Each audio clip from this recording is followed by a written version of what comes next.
Bonjour à tous, bienvenue à ce troisième Facebook en direct sur le jeûne, donc dans lequel aujourd'hui je vais vous parler de mon expérience personnelle, de la gestion de l'anxiété, des raisons de jeûner, il y en a plusieurs, et de la fréquence.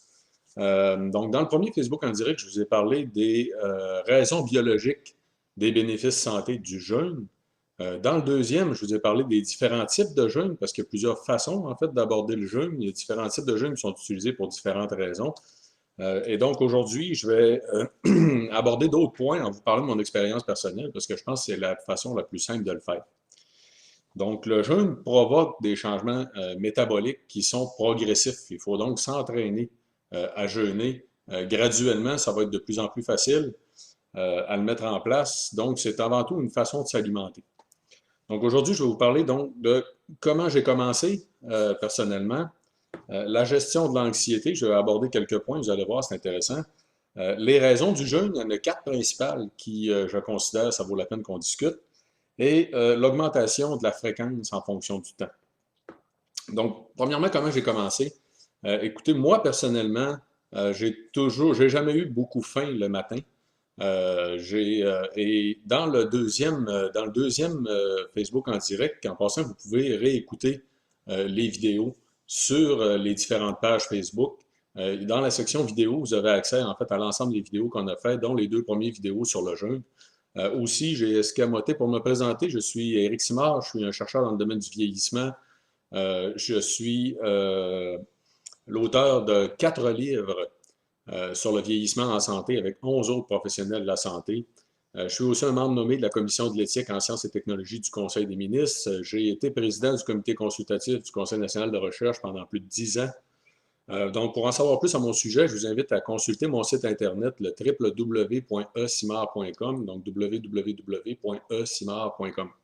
Donc, pour revenir à comment j'ai commencé, donc de mon côté, je n'avais pas de problème en tant que tel à sauter le déjeuner. Ce que j'ai fait pendant des années au niveau du déjeuner, souvent, c'est que je prenais des légumes le matin, généralement des carottes, avec lesquelles je mangeais ou non, en fait, un fruit. Et souvent même, je mangeais dans l'auto en m'en allant travailler. Donc, j'ai longtemps fait ça. Les gens trouvaient ça un peu étrange. Ça m'allait très bien. En fait, j'aime beaucoup manger des carottes pour une raison. J'ai toujours adoré ça. Et donc, c'était relativement facile pour moi de sauter le déjeuner. Les choses se sont compliquées lorsqu'il arrive le dîner. Et dans le deuxième Facebook en direct, j'en parle en fait parce que je reprends les 3 points principaux qui sont à l'origine de la faim chez l'humain. En premier lieu, l'impression d'avoir l'estomac vide, de un.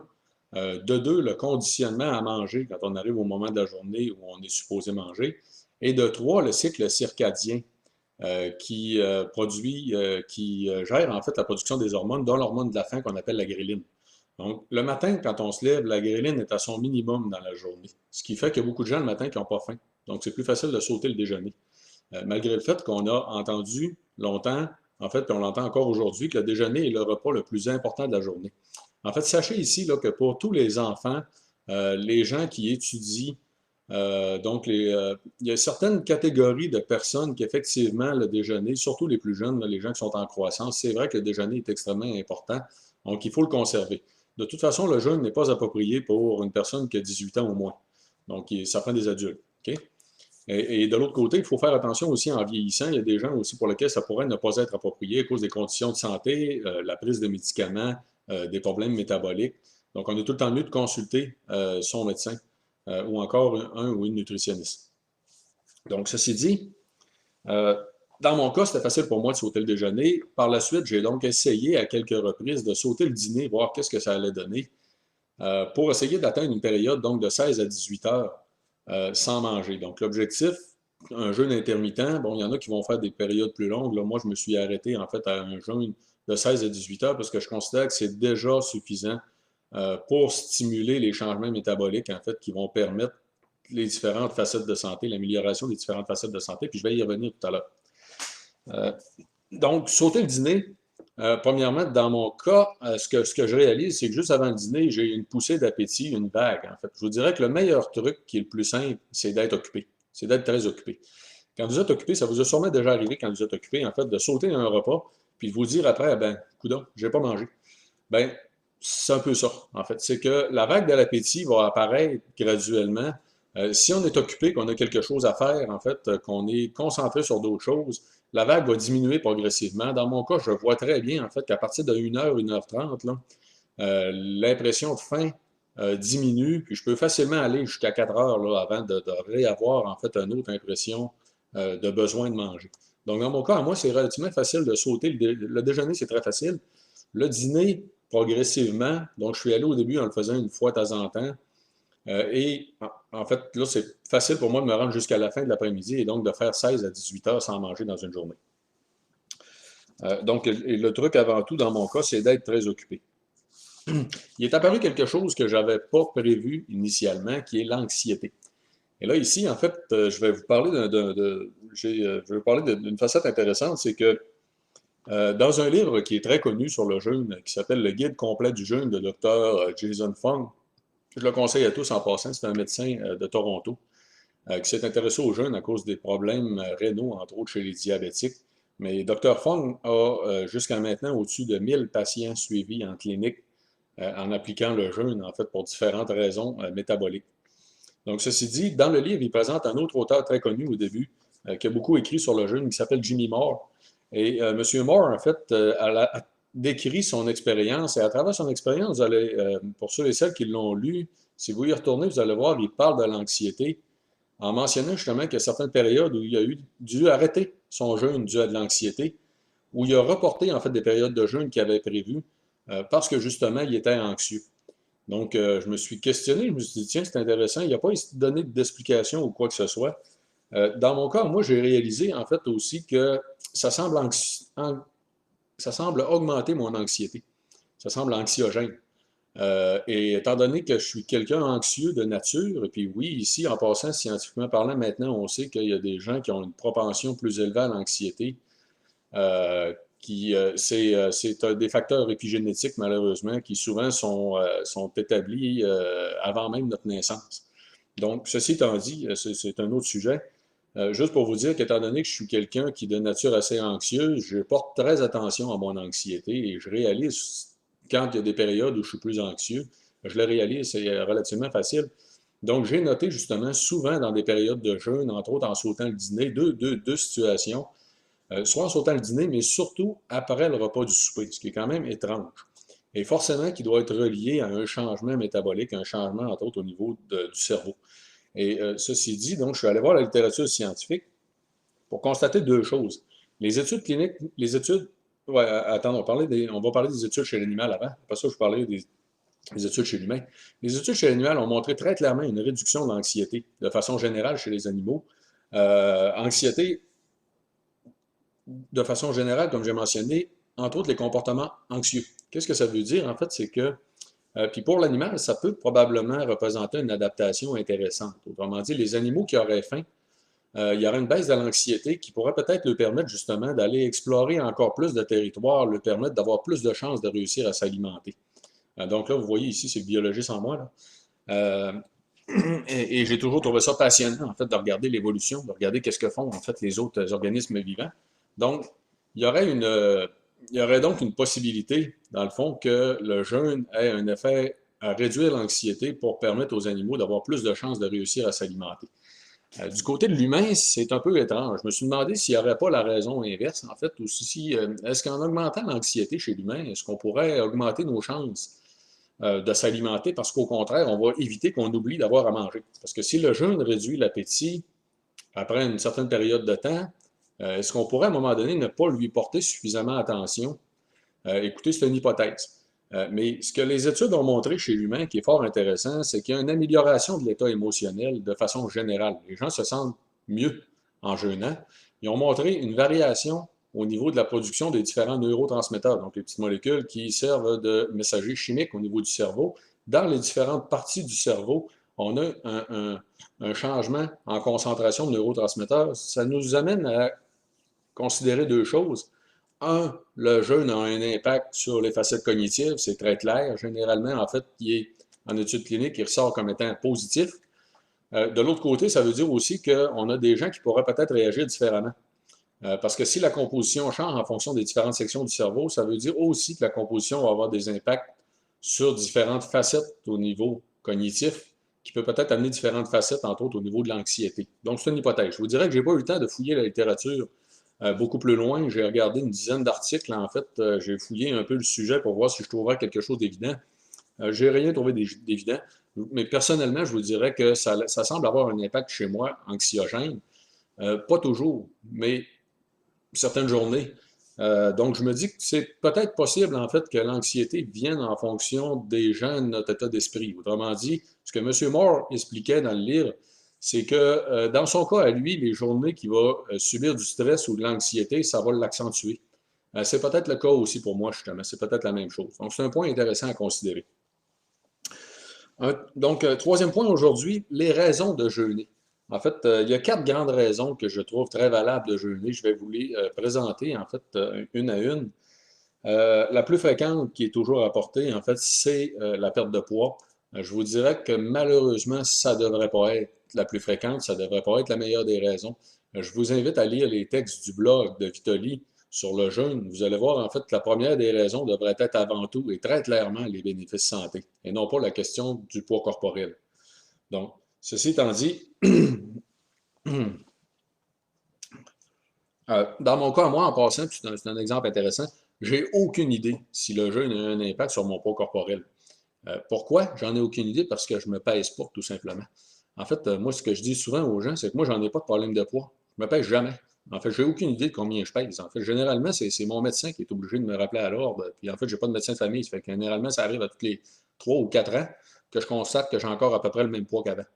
Donc, ceci étant dit, les principales raisons donc, que je vais aborder avec vous, la perte de poids, bien sûr, les bénéfices santé, développer la détermination et la volonté, c'est quelque chose de très, très intéressant, en fait, qui m'a toujours passionné aussi. Et reprendre contact avec l'alimentation aussi, je vais vous en donner un autre concept aussi qui est fort intéressant, qu'on va traiter aussi sur le blog de Vitali prochainement. Donc, la perte de poids. Pour la perte de poids, sachez, que les gens qui ont beaucoup de poids à perdre devraient être suivis d'un point de vue clinique. Les gens qui ont beaucoup de poids à perdre, les obèses, ils ont généralement des désordres métaboliques qui vont résister aux changements métaboliques proposés par le jeûne. Et cette résistance-là va amener d'autres considérations. Et souvent aussi, c'est des gens qui vont être médicamentés, où là, la prise de médicaments risque de causer des problèmes de santé, en fait, si ce n'est pas suivi d'un point de vue médical. Fait que tous les gens qui ont des poids importants, ça peut être une très, très bonne idée de jeûner. Tout à l'heure, je vous ai parlé de l'expérience du docteur Jason Fogg qui a suivi au-dessus de 1000 personnes dans sa clinique. Bien, écoutez, c'est toutes des obèses et des diabétiques. Donc, ça peut fonctionner pour les obèses et les diabétiques, mais ça prend un suivi médical. Première chose. Deuxième chose, pour les gens qui ont un poids relativement normal ou qui ont un peu de poids à perdre, le jeûne est bien sûr très sécuritaire. C'est quelque chose d'abordable, d'accessible, de relativement facile à faire, mais gardez encore à l'idée, comme j'ai dit dans les 2 autres vidéos, il ne faut surtout pas s'en servir pour se donner bonne conscience parce qu'on a trop mangé la veille ou encore parce qu'on mange mal ou on s'alimente mal, ce qu'on essaie de compenser en ayant des facettes plus positives. Écoutez, c'est inacceptable de faire ça. Avant tout, il faut très bien manger. Après, il faut considérer le jeûne comme étant une façon de s'alimenter, hein, et, tout simplement. Donc, je vais y revenir aussi tout à l'heure à ça. Ceci dit, donc, pour les petites pertes de poids, il n'y a pas de problème à le faire. Au niveau des bénéfices santé, j'en ai parlé dans les 2 autres Facebook en direct, que je vais ici tout simplement vous les redire un après l'autre, là, juste pour vous rappeler les bénéfices santé attachés aux jeûne. Ils sont vraiment nombreux, c'est très intéressant, vraiment très intéressant. On ne sait pas nécessairement tous, cependant, comment bien les appliquer d'un point de vue clinique. Ce qu'on sait, c'est que le jeûne peut permettre des bénéfices dans l'ensemble de ces facettes-là. Donc, la réduction de la pression artérielle, la réduction du cholestérol sanguin, la réduction de la résistance à l'insuline, la réduction des risques de maladies cardiovasculaires. Donc, les 4 premiers sont attachés, entre autres, hein, au syndrome métabolique, à la prise de poids. Par la suite, la réduction des risques de cancer, fort intéressant. L'amélioration des fonctions cognitives, j'en ai parlé un petit peu tout à l'heure, et le ralentissement du vieillissement primaire. Donc, ce qui est ma raison aussi de m'intéresser aux jeunes, c'est que je suis un chercheur dans le domaine du vieillissement et les mécanismes derrière les bénéfices santé apportés par le jeûne sont les mêmes, en fait, que les mécanismes qui vont réduire la poussée de l'organisme à vieillir, donc le vieillissement primaire. En passant ici, petite parenthèse, nous allons annoncer des résultats très importants en recherche sur le vieillissement primaire avec l'Université Concordia. C'était prévu pour le mois de mars. Nous avons dû, bien sûr, en fait, retarder l'annonce des résultats. Ça devrait se faire probablement au début de l'automne. Vous allez voir, c'est vraiment passionnant. Donc, ceci dit, un troisième point, développer la détermination et la volonté. Il y a un chapitre dans mon deuxième livre qui est écrit par Dr Lambert, donc qui est un médecin de famille qui a écrit le deuxième livre avec moi, qui porte sur la volonté, parce que la volonté, ça se développe. Et c'est fort intéressant de développer la volonté. En fait, c'est très utile dans notre vie pour une multitude de facettes. La volonté se développe. On parlait dans le deuxième livre, entre autres, pour développer la volonté, du fait qu'il y a des gens qui font une abstinence à l'alcool pendant 28 jours à toutes les années. C'est quelque chose qui va nous amener justement à développer la volonté. C'est fort intéressant. Bien, le jeûne peut être de la même façon un outil pouvant nous permettre de développer la volonté. Donc, ça peut nous permettre en fait d'essayer de dépasser, de se donner des défis en fait, puis de se dépasser en fait dans quelque chose qu'on va appliquer. Donc, ça peut être une très bonne idée. Ceci dit aussi, ces défis-là vont nous amener à reconsidérer l'alimentation. Donc, c'est ce qui m'amène à vous parler du quatrième point qui est de reprendre contact avec l'alimentation. Ici, je vais faire une petite parenthèse intéressante aussi. Vous savez, j'ai beaucoup d'amis, je connais beaucoup de pharmaciens, j'ai beaucoup d'amis professionnels de la santé. J'ai un de mes amis pharmaciens qui a écrit un texte déjà dans lequel il expliquait qu'il y avait des gens qui avancent sur le pilote automatique, où lui, il appelait ça des zombies. Ben, dans le domaine de l'alimentation, où ce que, bon, on a des gens qui se posent pas de questions, qui avancent sur le pilote automatique, je vous dirais que moi-même, dans le passé, d'un point de vue alimentaire, j'ai été un zombie. Je mangeais 3 fois par jour, je mangeais ce qui me tentait de manger, puis je ne me posais pas de questions. Mais il y a beaucoup de gens qui c'est encore ça aujourd'hui. L'alimentation devrait être beaucoup plus que ça. Un peu comme les Japonais, on devrait considérer que ce que l'on mange va nous garder en santé. C'est quelque chose qui est dans la culture japonaise et c'est extraordinaire. Donc, pour reprendre ce contact-là avec l'alimentation, le jeûne peut vous amener, en fait, à bien y réfléchir parce que ça va de soi que le premier repas après le jeûne amène une considération différente. On se remet à manger tout d'un coup. Et je vais en parler tout à l'heure aussi parce qu'il y a des choses attachées à ce premier repas-là qui sont intéressantes de savoir. Donc, le jeûne peut nous permettre de reprendre contact avec la nourriture, ce qui est très important. Maintenant, pour revenir à mon expérience personnelle, puis à l'augmentation de la fréquence. Pourquoi je parle de l'augmentation de la fréquence? Mon dernier point, c'est que le jeûne, comme j'ai dit au tout début, va amener un changement métabolique que l'on peut entraîner, qui va être progressif. Donc, on peut s'entraîner à jeûner, y aller de façon graduelle. Donc, ça veut dire aussi que plus on va jeûner ou plus on va augmenter la fréquence, plus ça va être facile de le faire. Donc, comme je le disais au début, dans mon cas, à moi, sauter le déjeuner, c'était très facile. Sauter le dîner, c'est une autre histoire. Au début, il fallait que je me donne le défi de le faire. Puis bon, j'étais content, j'avais fait une journée. Par la suite, je me suis rendu compte, en fait, que de faire une deuxième journée dans la semaine, ou même une troisième journée dans la semaine, ça se faisait très bien. Aujourd'hui, j'en suis rendu à ne plus le prévoir, tout simplement. Je regarde comment je me sens dans ma journée. Et puis, si jamais c'est une journée que je n'ai pas déjeuné, ben, comme aujourd'hui, j'ai déjeuné en passant. Aujourd'hui, on oublie ça. Mais si c'est une journée que je n'ai pas déjeuné, en fait, que je me sentais bien le matin, je n'avais pas nécessairement d'appétit. Rendu au midi, je vais me poser la question, je vais me dire, ouais, ben aujourd'hui, est-ce que je devrais passer de tout droit, en fait, puis peut-être aller jusqu'au souper? Et de temps en temps, je vais sauter une journée, tout simplement. Donc, il y a des semaines, ça va être 2 jours dans la semaine, il y a des semaines, ça va être 3 jours dans la semaine, il y a des semaines, ça va être juste une journée. Généralement, je vais essayer de le faire au moins une journée par semaine, donc pour garder un certain rythme. Mais j'y vais selon, en fait, ce qui m'intéresse de le faire. Donc, c'est bien important là-dedans de respecter votre sentiment dans ça, de développer quelque chose qui vous convient, une application qui vous convient. Moi, je parle toujours du jeûne intermittent. Il y en a qui vont aller à 24 heures, 36 heures. Dr Lambert, entre autres, va faire des jeûnes de 36 heures. Lui, il va sauter une journée au complet, il va manger juste le lendemain midi. Donc, ça dépend de tous et chacun. Donc, personnellement, je voulais vous parler justement du premier repas après le jeûne. J'ai noté dans mon cas aussi une drôle de sensation, le premier repas après le jeûne. Donc, je pense que c'est-tu dans le premier ou dans le deuxième Facebook en direct, je vous ai parlé de l'effet, en fait, sur la faim, du fait de manger moins. Parce qu'il y a des gens qui pensent qu'on compense en alimentation. Si on jeûne, le repas d'après, on va nécessairement manger plus, ça va revenir au même ou ça va être pire encore. Écoutez, les études cliniques montrent en général là, une baisse d'au moins 20% de l'apport alimentaire, même chez des gens qui mangeaient normalement, qui mangeaient des quantités normales. Donc, il n'y a pas de compensation. Les raisons pour lesquelles il n'y a pas de compensation, j'en ai parlé dans les deux autres Facebook en direct, c'est entre autres un effet au niveau du volume de l'estomac. Mais ceci étant dit, Personnellement, j'ai une drôle de sensation le premier repas après le jeûne parce que j'ai l'impression d'avoir à moins manger pour être tout simplement rassasié. Donc, c'est très évident dans mon cas. En fait, là, j'ai moins besoin de manger le premier repas après le jeûne et c'est probablement une question justement de volume de l'estomac tout simplement qui est à son minimum. Euh, donc, c'est quelque chose d'intéressant que je voulais vous faire part. Selon la durée du jeûne, sachez aussi que le premier repas après le jeûne est quelque chose à porter attention.